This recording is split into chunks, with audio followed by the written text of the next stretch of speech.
자, 또 이어서 보겠습니다. 32번 보겠는데 주택법상 용어의 설명 틀린 거 이렇게 되어 있죠. 답은 2번이다 이렇게 되어 있지 않습니까? 2번이 왜 틀렸는가? 이 원룸형 주택과 도시형 생활주택, 예허주택을 함께 건축할 수 있는 용도적은요. 일반 주거적을 삭제하시고 거기다 상업적 이렇게 하십시오. 상업적하고 그 준주거져 있는 땅에다가 원룸주택하고 도시형 생활주택, 예허주택을 함께 건축할 수 있죠. 그래서 용도적 일반 주거지 틀렸습니다. 그리고 특히 그 3번 준주택 있지 않습니까? 준주택은 469쪽이 있습니다만은 다기노 4가지를 암기하시라고 그랬죠. 건축법 시행령상 다중생활시라는 게 있죠. 그 면적이 500종부터 미만이면 2종 근린생활설, 이 사람이 숙박설인데 그때 숙박설이든 2종 근린생활설이든 다중생활설은 주택보로 오면 준주택이다. 기숙사 준주택, 노인 복지주택도 준주택, 오피스텔도 준주택이다. 이렇게 4개를 암기라고 그랬죠. 그 다음에 바로 4번. 이것은 471페이지 있는데 그 세대 운영 공동체 이건 시험에 나오니까 관심 있게 받으셔야 되죠. 사업계획서를 얻어 건설에다 포인트 잡고 건설하게 되는 세대 운영 공동체 그 건설 기준이 있죠. 그때 세대 운영 공동체는 그 단지 전체 세대수가 그 말이에요. 세대수가 그 단지 내 전체 세대 운영 공동체는 그 세대수가 주택단지 안에 전체 세대수 대비 3분의 1 넘어서는 안 된다. 그렇습니다. 3분의 1 넘어서는 안 된다. 건설 기준은 그렇고요. 만약 설치 기준이 나오면 설치는 그 전체 단지 세대수 대비 10분의 1 넘어서는 안 된다. 이걸 헷갈려서 안 돼요. 설치가 나오면 10분의 1을 넘어서 안 되고 건설이 나오면 13분의 1 넘어서 안 된다. 이 수치를 헷갈려서 안 되겠다. 꼭 생각해 두십시오. 건설 기준은 10분의 1 넘어서 3분의 1 넘어서 안 되고 설치 기준은 10분의 1 넘어서 안 된다. 이거. 그 다음에 5번 참고로 보시고 33번 이것은 483쪽 495쪽 있는데 주택조합 틀린 거 이렇게 되어 있죠. 5번이 틀렸습니다. 주택조합의 발기는 언제 주택조합에 가입한 걸로 법규로 간주해버리냐. 주택조합 설립인가를 받은 날 그걸 줘버려요. 주택조합 설립인가를 받은 날 그 말 줘버리고 주택조합 설립인가를 받은 날 그 말 줘버리고 그 자리에다가 조합원 모집 신고를 하는 날. 오늘 조합원 모집 신고를 시장구수 구청장 때 했다. 그러면 그날 조합원 모집 신고를 하는 날에 조합에 가입한 걸로 간주한다. 이렇게 받으시고 나머지 통과해도 됩니다.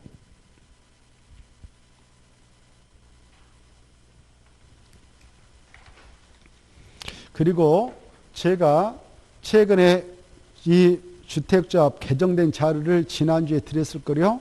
그 개정된 자료가 시험에 꼭 나오니까 그 자료를 꼼꼼하게 체크해서 꼭 시험장에서 마치도록 해야 돼요. 기본세도 없고 그러니까 꼭 개정된 놈을 정리해 두셔야 됩니다. 거기에서 나옵니다. 주택조합. 자, 그 다음에 34번. 주택상환 사채다. 옳은 거 이렇게 되어 있죠. 이건 549쪽부터 552쪽에 있는데 1번 왜 틀렸냐. 무기명 그 말할 때 무자만 지우면 되겠네. 주택상환 사채는 기명증권으로만 발행한다 그래야 되죠. 우리 공법에서 주택상환 사채할 때 상환이 보이고 또 도시개발법상 토지상환 채권할 때 상환이 보잖아요. 상환이 보면 무조건 기명증권이다. 무기명증권 아니다. 2번 맞습니다. 이 주택상호사채를 발행하는 자는 계획서 작성해서 국장한테 승인받아야 되고 3번 한국토지주택공사를 지우고 그 자리에다가 지우지 말고 한국토지주택공사에다 줄 것이고 밑에다 보증 받지 않고 발행 이렇게만 써놓으세요. 그래 보증을 받지 않고 발행합니다. 한국토지주택공사는 보증을 받지 않고 발행하죠. 그러면 누가 발행할 때 그 나머지 쭉 가로 금융기관 또는 주택도시보증공사의 보증을 받은 때 하나요. 주택상호사채 발행할 때 그것다 줄 것이고 누가 발행할 때만 적용하느냐?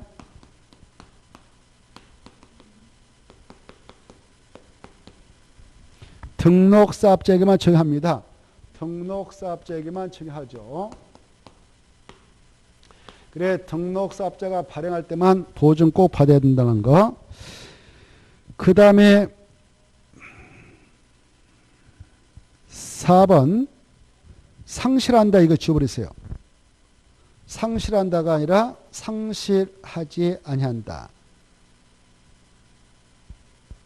그래서 자 등록사업자가 법을 위반해서 오늘 등록을 말소당했습니다. 이미 근데 그 친구가 발행했던 주택상호사채였네요. 그거 그대로 유효합니다. 효력을 상실당하지 않습니다. 그래서 책임져야 됩니다. 그 다음에 5번 바로 소유권 이전 등기일 그 말 지워버렸어요. 소유권 주택에 대한 소유권 이전 등기일 그 말 지워버리고 주택에 대한 소유권 이전 등기일 그 말 지워버리고 그제다가 주택의 공급계약 체결일까지 공급계약 체결일까지 주택의 공급계약 체결일까지 주택의 공급계약 체결일까지 그래야 되죠. 자 그리고 그게 중요한 거 아니고 5번 3년이란 말 수치가 중요합니다. 3년. 그래 주택상호사채 상환을 3년을 쳐왔으면 이게 키포인트니까 꼭 알아주시고 35번 택지 등 취득 시행보호 뭐 틀린 거 이렇게 돼 있는데 바로 이것은 복수정답이에요. 2번도 틀렸고 3번도 틀렸습니다. 1번과 2번을 묶어 쳐가지고 연결해서 알아주세요. 1번과 2번 1번과 2번 묶어 쳐가지고 자 이거 국가 이거 지자체 국가가 가지고 있는 땅을 국유지하고 지자체가 가지고 있는 땅을 공유하죠. 이때 국가 지자체는 지네들이 가지고 있는 토지를 매각한다, 팔아먹는다, 빌려준다, 임대한다. 그럴 때 바로 이걸 넘겨받고자 하는 사람 임차인, 매수인 있잖아요. 결정할 때 경쟁입찰로 하는 것이 원칙이에요. 경쟁입찰. 그런데 특례를 둬가지고 경쟁입찰을 적용하지 않고 그냥 이러이러한 주택을 건설한 자가 나오면 그자한테 우선 매각할 수 있고 임대할 수 있다. 어떤 자냐? 이거 넘겨받아가지고 국민택 규모 주택을 50% 이상 건설하겠다. 조합주택을 건설하겠다. 그에 따른 대를 조성하겠다. 이런 자가 나오면 우선 매각과 임대를 허용하죠. 이게 중요해. 국민택 규모의 주택을 50% 이상이 수치 40 안 되고 50. 그런 자에게 우선 매각과 임대가 가능하면 이네들은 이제 사가면 매수인이 되죠. 빌려가면 임차인이 되죠. 그래서 이네들 매수했다면 임차받아서 그날부터 2년에 원했던 사업에 들어가야 돼요. 만약 안 들어가면 다시 뺏겨요. 팔았던 것은 다시 뺏어온다고 하면 빌려서 임대가 취소할 수 있다. 그래서 바로 2번 3년이 틀렸죠. 3년이라 2년. 그리고 하이한다 아니라 할 수 있다.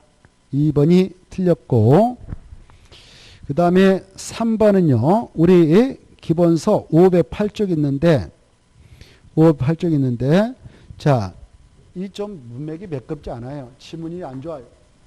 지문이 안 좋고 문맥이 안 좋고 그래. 그렇게 나오지 않지만 시험에서. 자,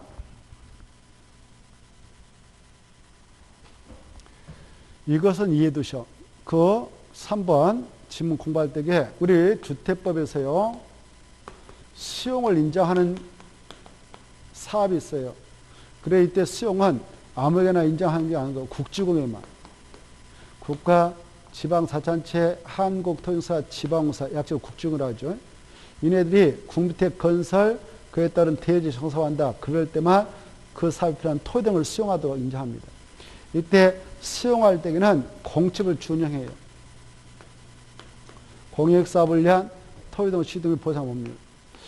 그런데 이 법을 준용함에 있어서 이 자들에 의하여 이 사업을 한다. 그러면 이 자체가 공익사업이 돼요. 공직법 제4조에 이들이 하는 이 군택 건설 사업 그에 따른 대지 조성 사업은 공익사업이라고 규정되어 있거든. 그래서 이 공익사업을 하는 이자들이 수용권 인정받으려면 공직법상 이걸 신청해서 이것 받아야 돼요. 사업 인정. 그래서 공직법상 사업 인정을 받았다 그러면 주택법상 별도로 사업계획서를 작성해서 승인받을 필요 없어. 사업계획서를 받은 걸로 간주하거든. 이거 이렇게 돼 있어요. 그래서 공직법상 사업 인정을 주택법상 사업계획서 본다 이렇게 알아두셔야 됩니다. 그래서 말이 틀렸고 엉망이 되었어. 엉망이 돼. 반대해야 돼. 공직법상 사업 인정을 받으면 주택법상 사업계획서를 본다 그래야 돼. 그래서 바뀌었어. 이 선생님이 표현을 잘못했던 것 같아. 자, 아무튼 3번도 틀렸다. 그거 알아시고.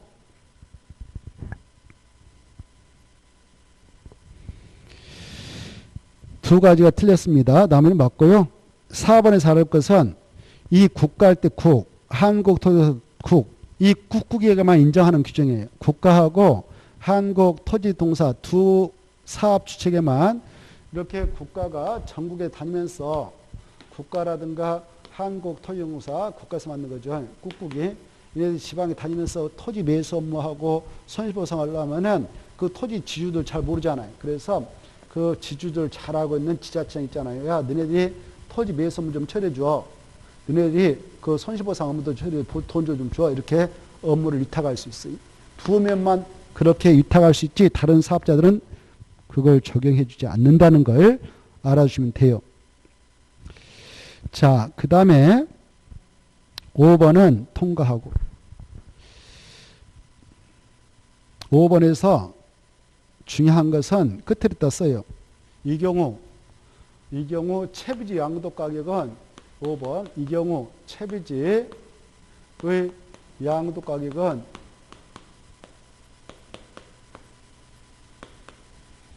감정가격에 기준한다.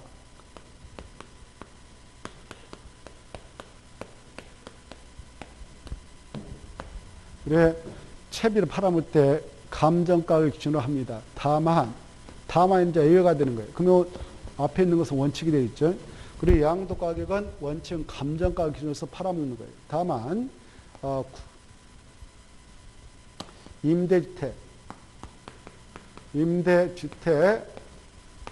건설의 경우에는 조성원가를 할 수 있다.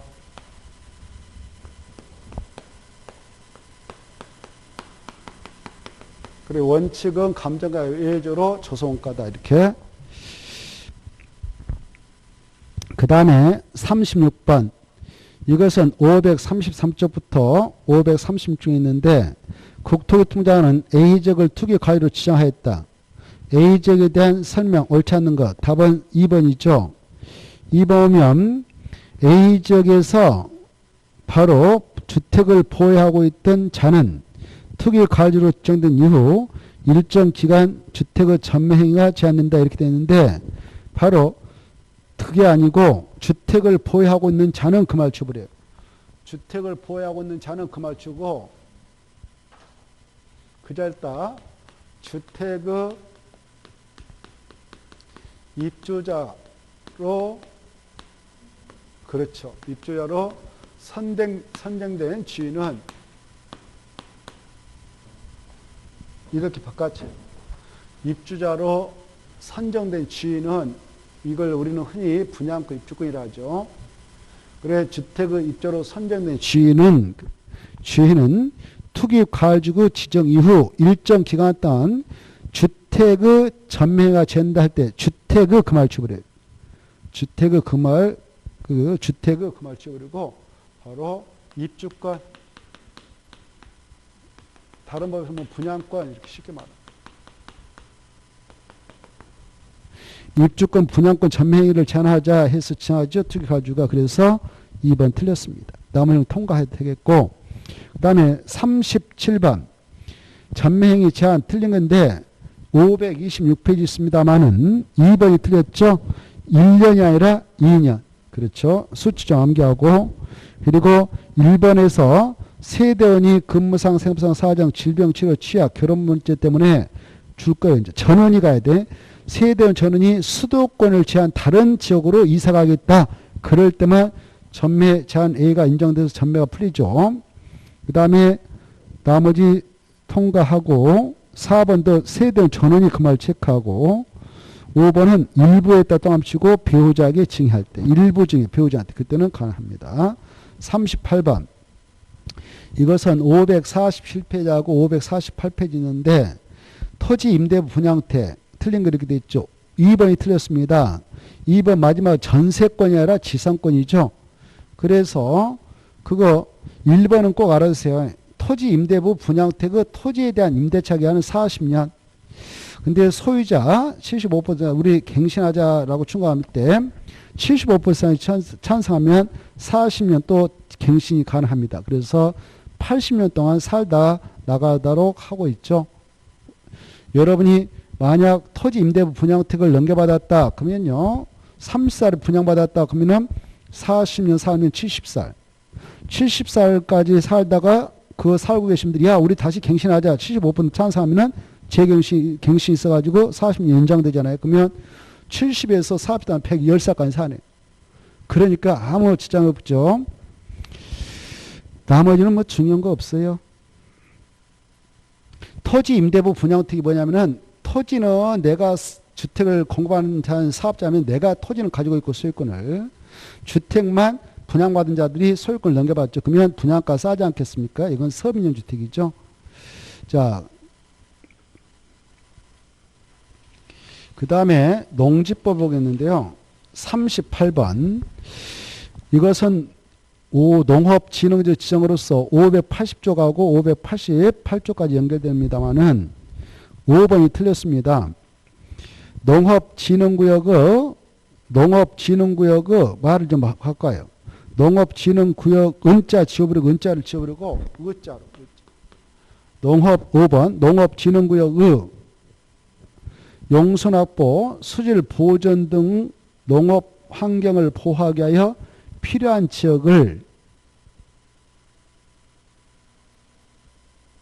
을 말한다. 때 그 5번 아까 의자 수정했나요?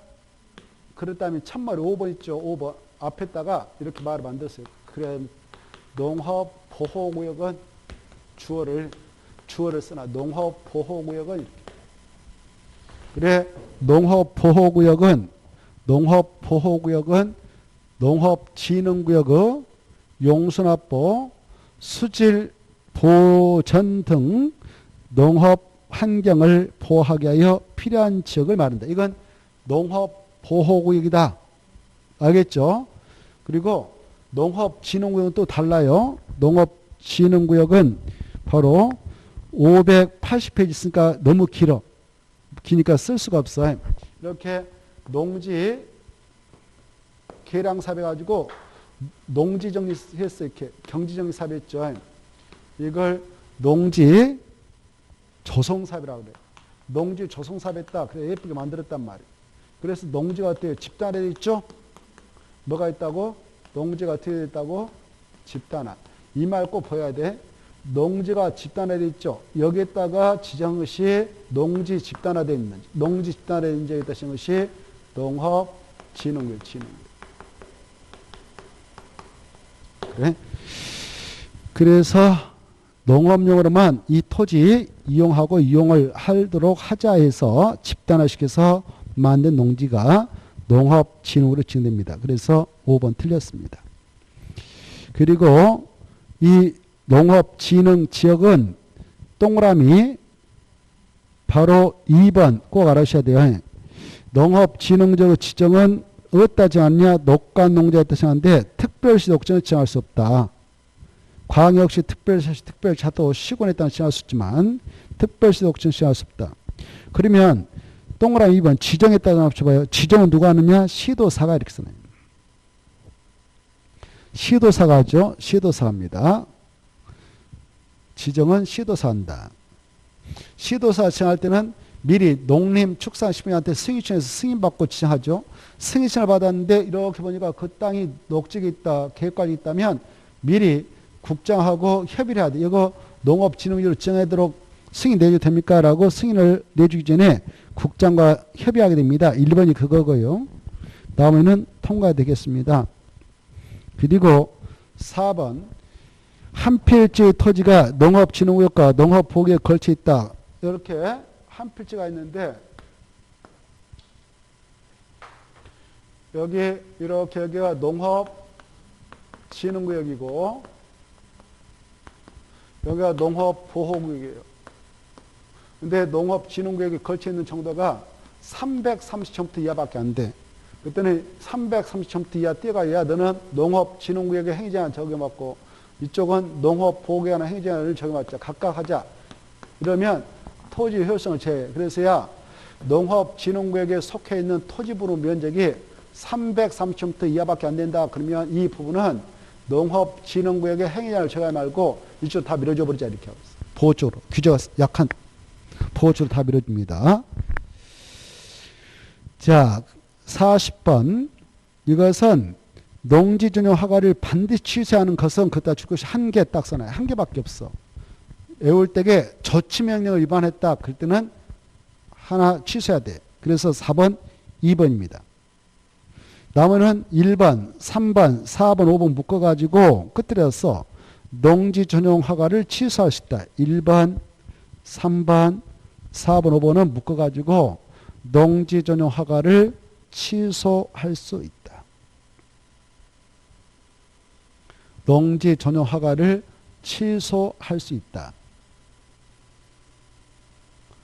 그리고 2번은 끝에다 점따당 찍고 그냥 점 찍을 필요 없어. 경호 옆에다 바로 써버려요. 허가를 취소해야 된다. 허가를 취소해야 한다. 허가를 취소해야 한다.